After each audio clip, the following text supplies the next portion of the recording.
Assalamualaikum warahmatullahi wabarakatuh. Perkenalkan, kami dari kelompok 6. Pada kesempatan kali ini kami akan mempresentasikan tentang rangkaian RLC seri dan paralel. Boleh ke slide berikutnya. Untuk anggota, pertama ada saya, Muhammad Arif Taswarto, NRP 34.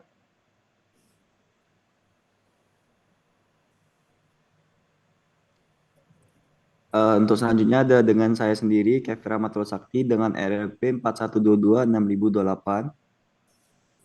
Halo, saya Muhammad Farid Zainuddin, NP 4122. Kemudian saya Ahmad Naufal Abror, NRP 27. Halo, saya namanya Muhammad Iqbal Lutfi, NRP 29. Saya Randika Suhades Tama, NRP 30. Saya Fajar Mauludi, NRP 31.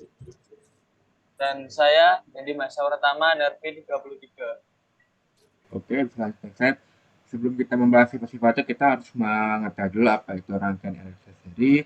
Jadi sini telah ada gambar rangkaian RLC seri di mana terdapat resistor, induktor, dan kapasitor. Dan bisa dilihat ada penjelasan bahwa ada R reaktansi, XL reaktansi induktif, XC reaktansi kapasitif, dan Z impedansi total. Nah, apa sih mereka itu? Jadi, hambatan yang dihasilkan oleh resistor disebut resistansi. Sedangkan hambatan yang dihasilkan oleh induktor disebut reaktasi induktif dan juga hambatan yang dihasilkan oleh kapasitor disebut reaktansi kapasitif.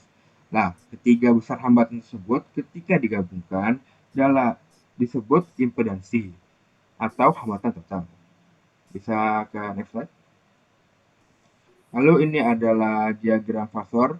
Jadi ketiga hambatan tersebut antara R, XL, dan XC mengalir arus yang sama. Sehingga diagram fasor arus diletakkan pada T sama dengan 0. Tegangan pada resistor VR berada pada fasa yang sama dengan arus.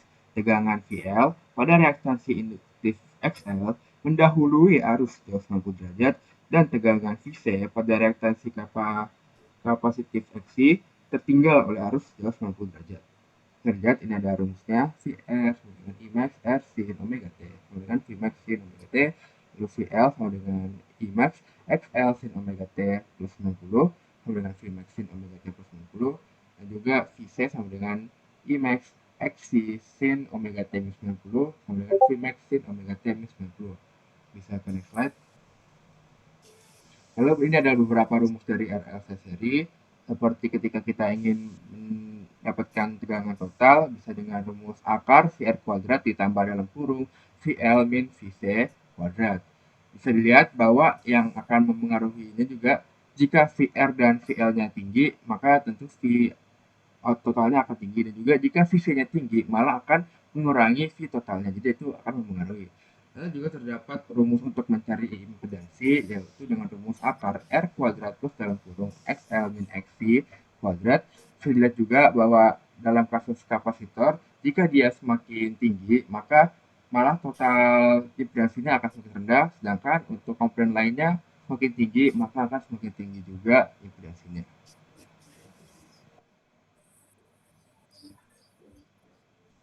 Oke, untuk selanjutnya yaitu adalah rangkaian RLC paralel, di mana komponen pada rangkaian disusun secara paralel. RLC, R, L, dan C dirangkai paralel dihubungkan dengan sumber Ft sama dengan Fm cos omega T. Nah, pada rangkaian ini terjadi percabangan arus dari sumber I menjadi 3, yaitu arus yang menuju arus resistor IR, kemudian induktor IL, dan kapasitor IC. Kemudian dilihat pada diagram fasor bahwa G adalah daya hantar resistor, B adalah daya hantar reaktif, dan Y adalah daya hantar impedansi. Kemudian untuk rumusnya ada rangkaian RLC paralel Dari diagram fasor tersebut didapatkan hubungan I sama dengan IR kuadrat ditambah IL kuadrat dikurangi IC kuadrat.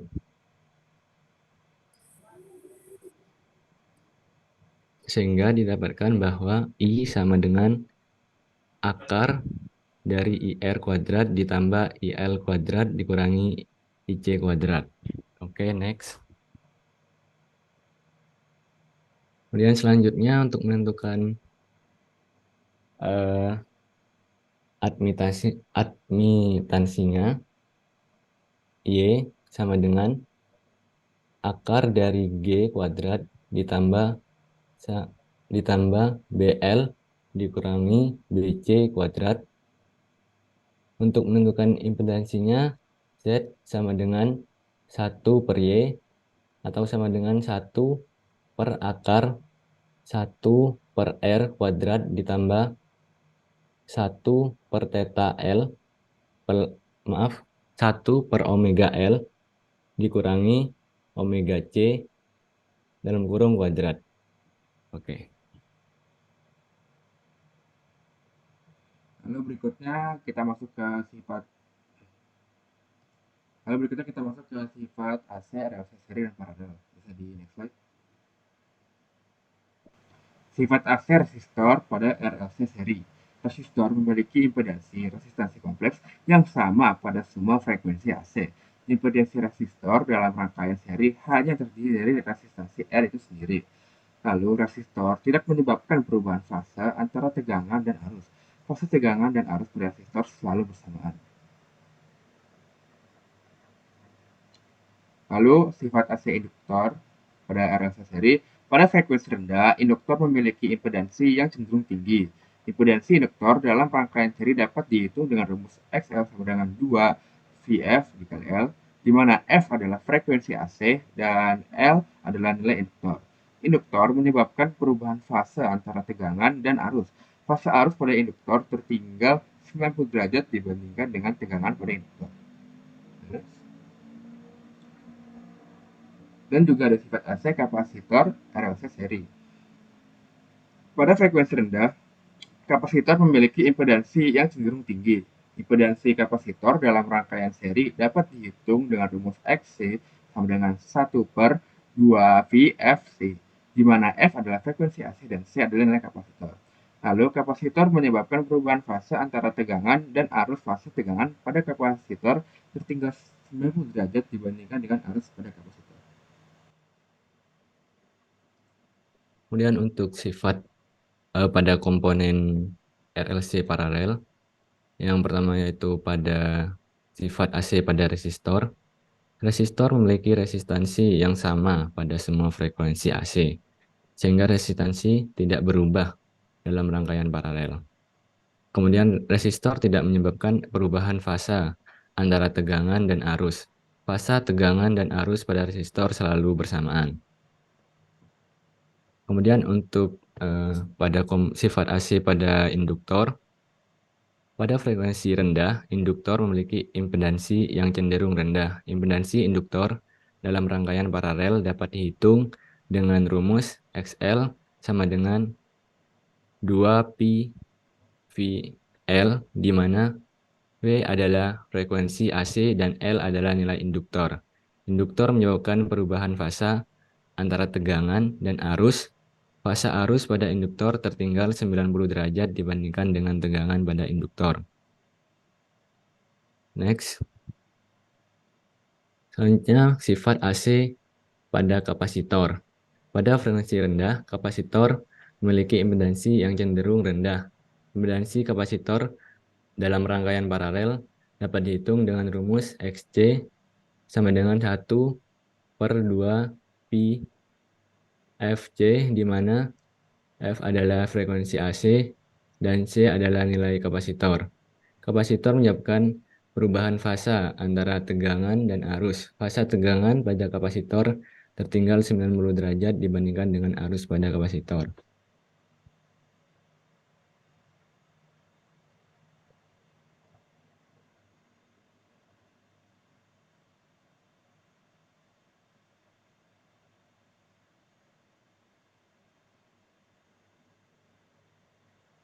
di sini saya akan menjelaskan tentang simulasi rangkaian RLC seri pada aplikasi Proteus, Super Proteus. Di sini kita membutuhkan resistor, kapasitor, dan induktor. Lalu di sini juga ada alat ukur AC voltmeter dan AC ampere meter. Lalu di sini ada sumber dan ada ground. Di sini saya akan menggunakan resistor dengan daya ambat 1 k ohm. Lalu di sini induktor dan kapasitor 100 mikrofarad, dan akan saya simulasikan. Di sini terdapat hasil, yaitu tegangan di resistor FR di sini menghasilkan 0,23 AC voltmeter. Lalu di sini FL mendapatkan hasil 0. Lalu berikutnya ada SC yang mendapatkan hasil plus 7,06 AC voltmeter. Lalu di sini saya menggunakan AC ampere meter, di sini saya menggunakan miliampere ya, miliampere. Itu mendapatkan angka 0,23 miliampere.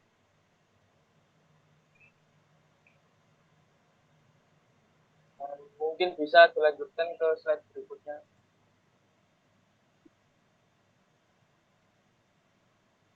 Oke, untuk selanjutnya yakni simulasi rangkaian RLC paralel, yang dimana cara kerjanya itu hampir mirip dengan yang seri, tetapi untuk yang rangkaian RLC paralel ini saya akan merancangnya dengan menargetkan memiliki bahwasannya rangkaian RLC paralel tersebut memiliki frekuensi sekitar 1 kHz.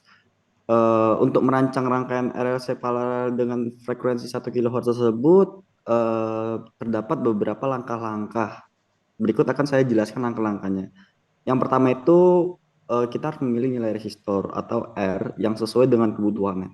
Misalnya jika praktikan ingin memilih resistor 1 kilo ohm, maka praktikan dapat menggunakan nilai tersebut. Yang kedua, pilihlah nilai resistor atau C. Nilai kapasitor dapat dihidukan menggunakan rumus C sama dengan 1/2 dikali V dikali F dikali XC, yang dimana kita ketahui sebelumnya bahwasanya F merupakan frekuensi yang satuannya dalam Hertz, XC adalah impedansi kapasitor, dan untuk frekuensi 1 kHz serta kita harus mengasumsikan bahwasanya jika praktikan ingin memiliki impedansi kapasitor sekitar 1 kilo ohm, maka dari itu praktikan dapat memilih nilai kapasitor sekitar 1 nanofarad. Dan untuk langkah ketiga, yakni pilih nilai induktor atau L. Nilai induktor atau L dapat dihitung menggunakan rumus L sama dengan XL/2 dikali V dikali F, yang dimana kita sudah ketahui sebelumnya bahwasanya XL merupakan impedansi induktor yang memiliki nilai sekitar 1 kilo ohm pada frekuensi 1 kilo ohm. Maka dari itu sebaiknya nilai induktor yang kita pilih untuk melakukan rancangan RLC paralel tersebut memiliki nilai induktor sekitar 1 Henry. Nah, setelah kita sudah mengetahui nilai-nilainya seperti nilai resistor, sudah menentukan nilai resistor, nilai induktor, nilai kapasitor, mungkin kita bisa ke tahap lebih lanjut untuk seperti melakukan perhitungan impedansi kapasitor, impedansi induktor, impedansi resistor, dan bahkan kita bisa menghitung impedansi total, yang dimana impedansi total itu merupakan kebalikan dari admitansi total. Baiklah, akan saya jelaskan satu-satu, yang dimulai dari cara menghitung impedansi kapasitor atau XC, yaitu menggunakan rumusnya XC sama dengan 1 dikali 2 VF dikali C, yang dimana F merupakan frekuensi 1 kHz dan C ada kapasitor yang bernilai 1 nanofarad.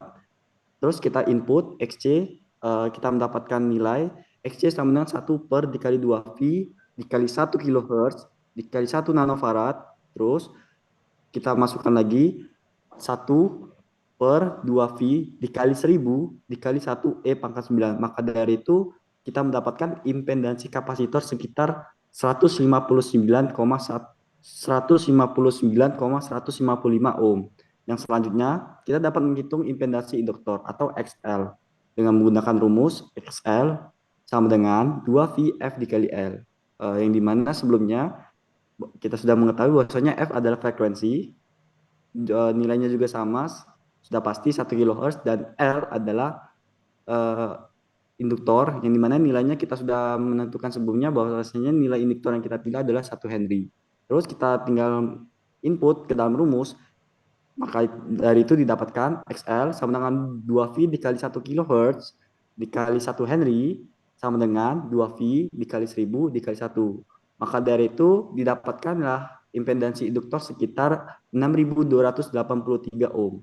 Untuk selanjutnya kita juga dapat menghitung nilai impedansi resistor. Dalam rangkaian paralel perlu diketahui sebelumnya bahwasanya dalam rangkaian paralel impedansi total atau Z dengan yang dilogokan Z itu merupakan kebalikan dari jumlah inversi impedansi komponen-komponen yang ada pada sebelumnya. Sehingga didapatkan rumus bahwasanya untuk mencari impedansi resistor itu diperlukan rumus 1 per Z sama dengan 1 per R ditambah 1 per XL ditambah 1 per XC.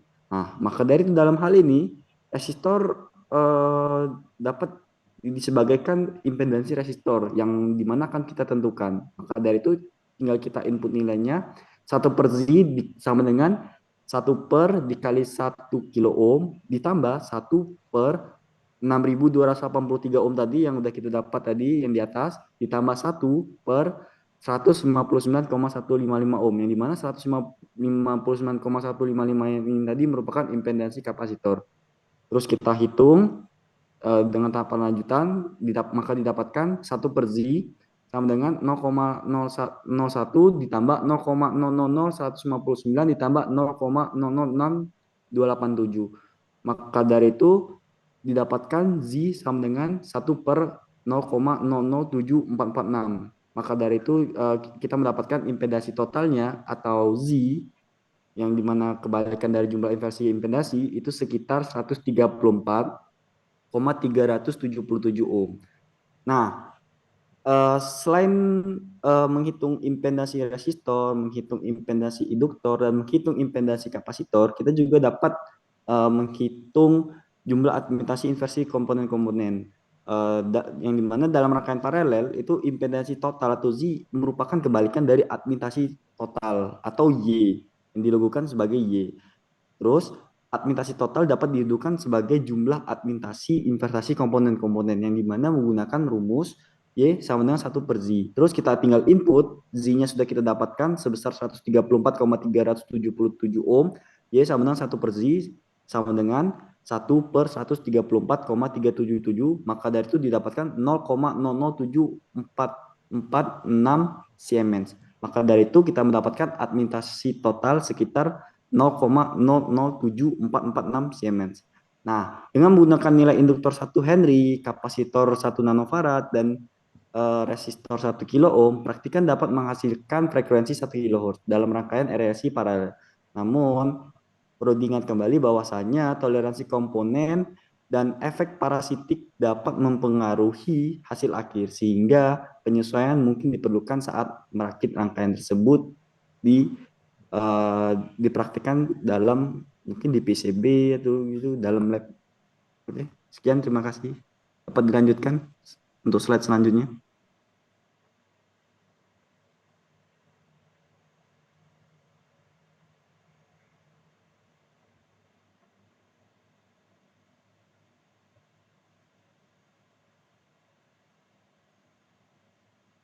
Kemudian ada perhitungan daya AC rangkaian RLC seri dan paralel. Untuk menghitung daya rangkaian RLC seri dan paralel, kita perlu menggunakan rumus daya aktif real power, daya reaktif power, dan daya semu apparent power. Satu, rangkaian RLC seri. Dalam rangkaian RLC seri, impedansi total Z adalah jumlah kompleks dari resistor R, induktor L, dan kapasitor C. Reaktif P dihitung dengan rumus P sama dengan 1 kuadrat dikali R, di mana I kuadrat dikali R, di mana I adalah arus efektif dalam rangkaian. Daya reaktif Q dihitung dengan rumus Q sama dengan 1 kuadrat dikali X, di mana X adalah reaktansi, yaitu perbedaan antara reaktansi induktor dan reaktansi kapasitor. Daya semu S dihitung dengan rumus S sama dengan I kuadrat dikali Z. 2. Rangkaian RLC paralel. Dalam rangkaian RLC paralel, impedansi total Z adalah kebalikan dari jumlah kompleks dari kebalikan resistor dalam kurung 1 per R, kebalikan induktor 1 J omega L dalam kebalikan kapasitor J omega C. Daya aktif P dihitung dengan rumus P sama dengan V kuadrat dikali R, di mana V adalah tegangan efektif dalam rangkaian. Daya reaktif Q dihitung dengan rumus Q sama dengan V kuadrat per X, di mana X adalah reaktansi, yaitu perbedaan antara reaktansi induktor dan reaktansi kapasitor. Daya semu S dihitung dengan rumus S sama dengan V kuadrat per Z.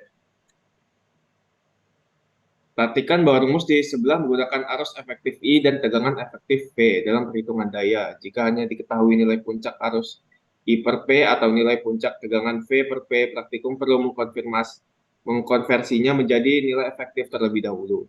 Untuk gelombang sinusoidal, nilai efektif adalah nilai puncak dikalikan dengan faktor skala 1 per akar 2. Selain itu, pastikan untuk menggunakan satuan yang konsisten dalam perhitungan seperti ohm untuk impedansi Z, ampere untuk arus I, volt untuk tegangan V, dan watt untuk daya PQS.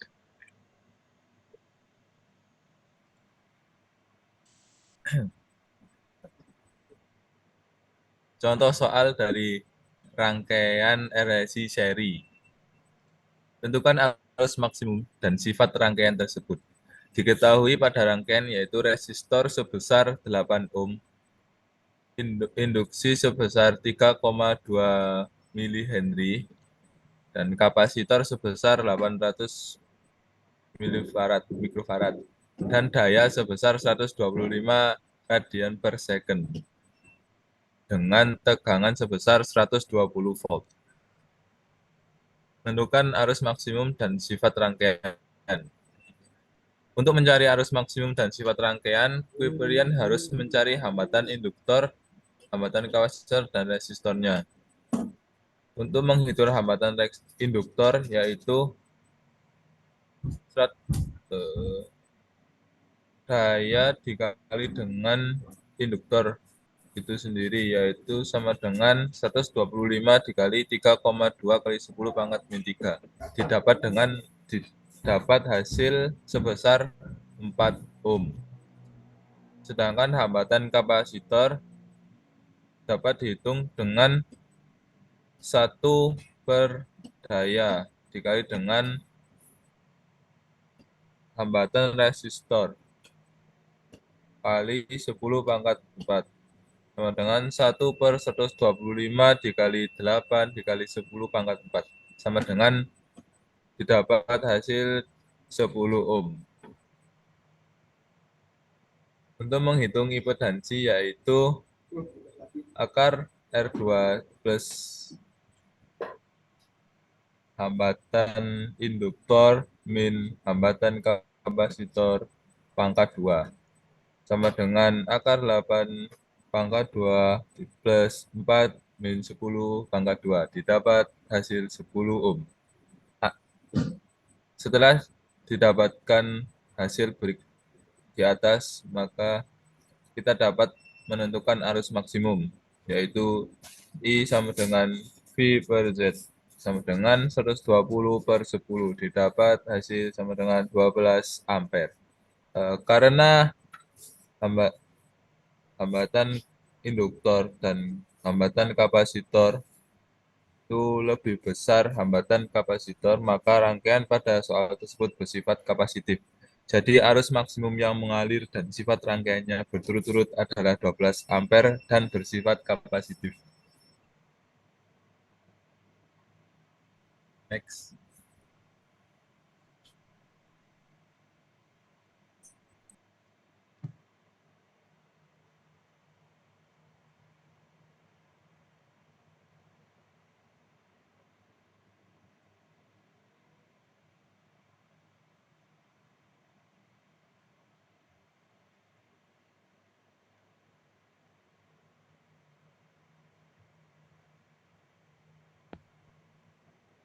Oke, untuk rangkaian listrik studi kasus dan aplikasi. Next. Studi kasus 1. Penyaringan sinyal listrik. Deskripsinya adalah merancang penyaring sinyal listrik untuk menghilangkan gangguan frekuensi tertentu dari sumber daya listrik. Tujuannya adalah untuk menjaga kestabilan dan kualitas sinyal listrik yang diterima. Solusinya menggunakan rangkaian RLC paralel sebagai penyaring sinyal listrik. Next. Contoh aplikasinya adalah yang pertama penyaring sinyal listrik rumah tangga, dan yang kedua adalah penyaring sinyal listrik pada peralatan elektronik di rumah.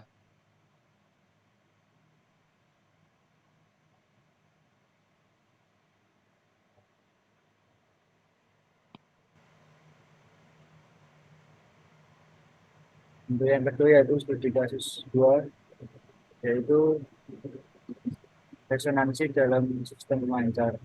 Untuk deskripsi yaitu merancang sistem pemancar untuk mencapai resonansi pada frekuensi tertentu.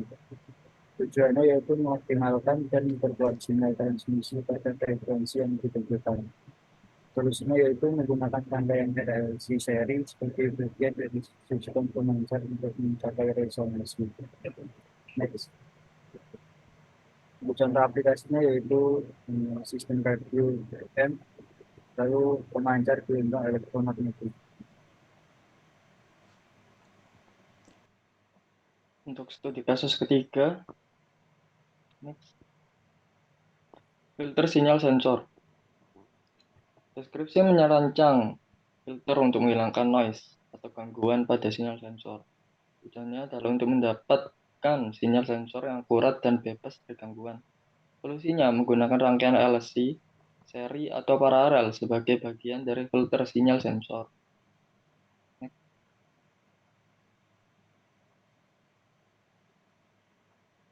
Contoh aplikasinya adalah filter sinyal sensor pada sistem kontrol industri dan filter sinyal sensor pada peralatan medis.